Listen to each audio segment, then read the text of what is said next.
दोस्तों, आप रोज फेविकॉल इस्तेमाल करते हो, लेकिन क्या आपने कभी सोचा है कि ये सफेद गोंद आखिर बनता किससे है?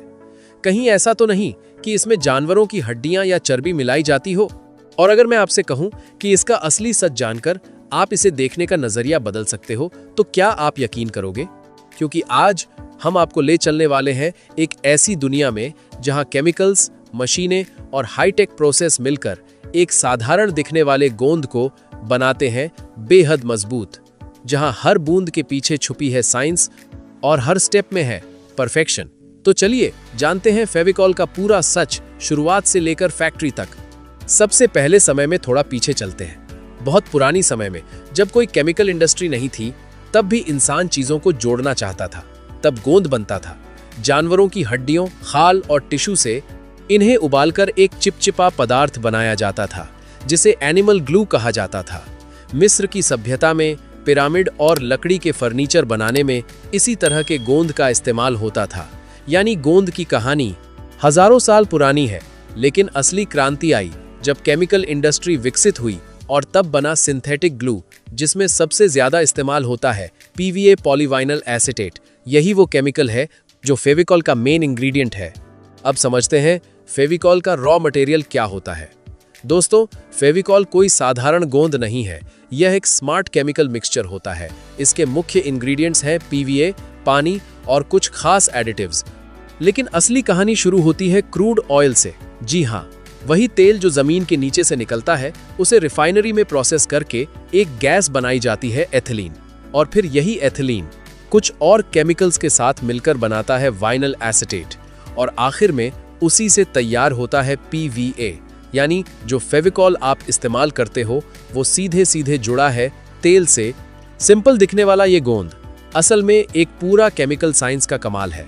अब आते हैं सबसे इंटरेस्टिंग पार्ट पर, फेविकॉल का फैक्ट्री प्रोसेस। जरा कल्पना कीजिए एक विशाल इंडस्ट्रियल प्लांट जहां बड़े बड़े स्टील के टैंक लगे हैं, पाइपलाइनों का जाल बिछा हुआ है और हर जगह ऑटोमेटेड मशीनें काम कर रही हैं। सबसे पहले आता है पॉलीमराइजेशन प्रोसेस। यहाँ वाइनल एसीटेट मोनोमर को पानी और केमिकल्स के साथ मिलाया जाता है। फिर इसमें डाला जाता है एक इनिशिएटर जो एक केमिकल रिएक्शन शुरू करता है। धीरे धीरे छोटे छोटे मोनोमर मॉलिक्यूल्स आपस में जुड़ने लगते हैं और बन जाता है लंबी चेन वाला पॉलीमर। यही पॉलीमर है पॉलीवाइनल एसीटेट। यह प्रोसेस होता है बड़े रिएक्टर्स में, जहां तापमान और प्रेशर को बेहद सटीक तरीके से कंट्रोल किया जाता है। अब यह रॉ पॉलीमर रेडी है, लेकिन अभी यह फेविकॉल नहीं बना है। अब आता है फॉर्म्यूलेशन। यहां असली गेम शुरू होता है। इस स्टेज पर जो पॉलीमर इमल्शन तैयार हुआ है उसे एक बड़े मिक्सिंग टैंक में ट्रांसफर किया जाता है।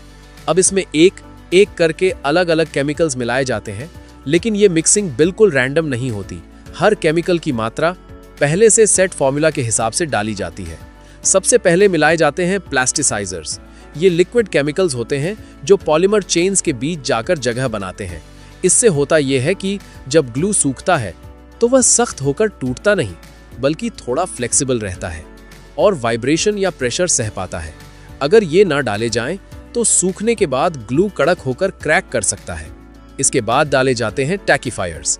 ये ऐसे कॉम्पाउंड्स होते हैं जो ग्लू की इनिशियल पकड़ को बढ़ाते हैं। यानी जैसे ही आप ग्लू लगाते हैं तो सरफेस पर तुरंत ग्रिप बनने लगती है। अब बारी आती है फिलर्स की। ये फाइन पाउडर फॉर्म में होते हैं। इन्हें डालने का मेन काम होता है ग्लू की थिकनेस यानी विस्कोसिटी को कंट्रोल करना। ये मिक्सचर को स्टेबलाइज भी करते हैं ताकि स्टोरेज के दौरान अलग अलग लेयर्स में सेटल ना हो। इसके बाद मिलाए जाते हैं प्रिजर्वेटिव्स। क्योंकि ये पूरा ग्लू वाटर बेस्ड होता है, इसलिए इसमें बैक्टीरिया और फंगस पनप सकते हैं। अब सारे केमिकल्स जब एक साथ टैंक में होते हैं तो शुरू होता है मिक्सिंग प्रोसेस। ये मिक्सिंग होती है हाई स्पीड एजिटेटर्स की मदद से। ये बड़े बड़े मोटर लगे ब्लेड होते हैं जो बहुत तेज गति से घूमते हैं और पूरे मिक्सचर को लगातार हिलाते रहते हैं। इस दौरान हर पार्टिकल, हर लिक्विड एक दूसरे में पूरी तरह घुल जाता है। कोई भी लंप या अनइवन हिस्सा नहीं बचता। पूरा मिक्सचर एक स्मूथ यूनिफॉर्म व्हाइट लिक्विड में बदल जाता है। अब आता है विस्कोसिटी कंट्रोल। यह बहुत इंपॉर्टेंट स्टेप है। यहाँ इंजीनियर्स सैंपल निकालकर चेक करते हैं कि ग्लू कितना थिक है और कैसे फ्लो कर रहा है। इसके लिए विस्कोमीटर जैसी मशीनों का इस्तेमाल होता है। अगर ग्लू ज्यादा पतला निकलता है तो उसमें थोड़ा और थिकनर या फिलर मिलाया जाता है, और अगर ज्यादा गाढ़ा होता है तो कंट्रोल्ड अमाउंट में पानी या सॉल्वेंट ऐड किया जाता है। यह एडजस्टमेंट तब तक किया जाता है जब तक ग्लू की कंसिस्टेंसी परफेक्ट ना हो जाए, ताकि वह आसानी से स्प्रेड भी हो और सरफेस पर टिके भी रहे। और जब ये पूरा बैलेंस अचीव हो जाता है तो समझ लीजिए अब ये फेविकॉल तैयार हो चुका है। अब आता है क्वालिटी टेस्टिंग। यहाँ ग्लू को कई टेस्ट से गुजरना पड़ता है, लेकिन दोस्तों यह सिर्फ नाम के टेस्ट्स नहीं होते, बल्कि एक एक स्टेप रियल लाइफ सिचुएशन को सिमुलेट करता है। सबसे पहले होता है बॉन्ड स्ट्रेंथ टेस्ट। यहाँ 2 लकड़ी या प्लाई के टुकड़ों पर ग्लू लगाया जाता है, फिर उन्हें एक तय प्रेशर के साथ आपस में दबाकर चिपकाया जाता है।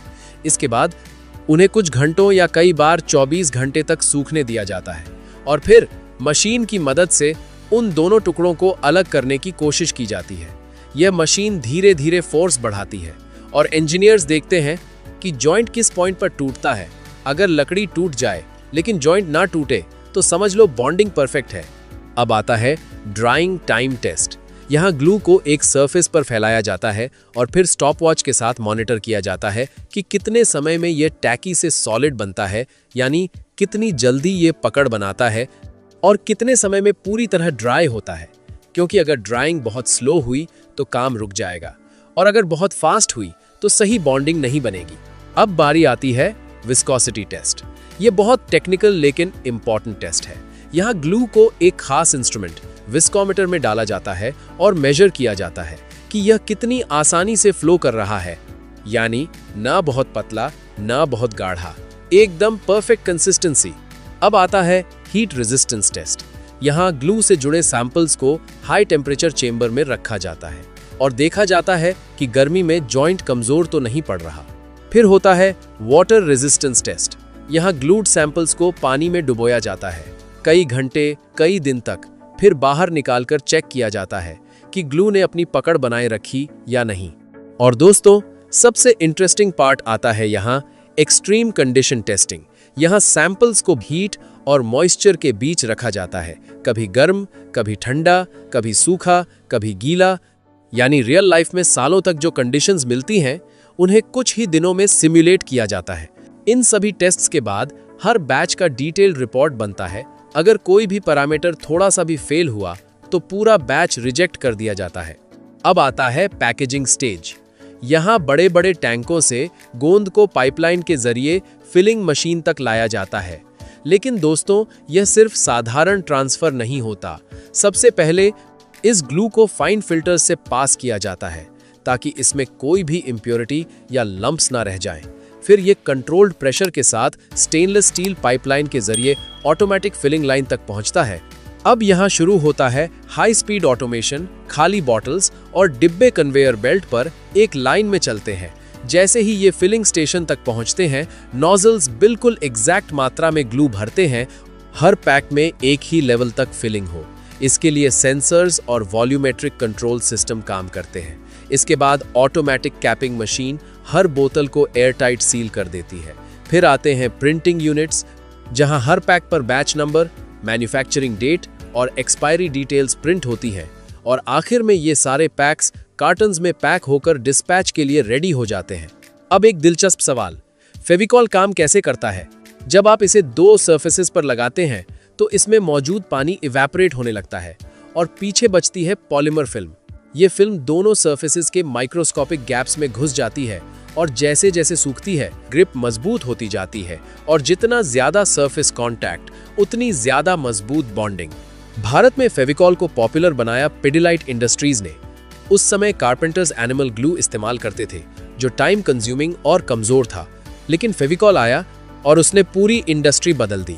अब सोचिए, आपकी चेयर, आपकी टेबल, आपकी किताबें, इन सब के पीछे कहीं ना कहीं फेविकॉल है। और सबसे इंटरेस्टिंग बात, फेविकॉल के एड्स ने इसे सिर्फ प्रोडक्ट नहीं बल्कि इमोशन बना दिया।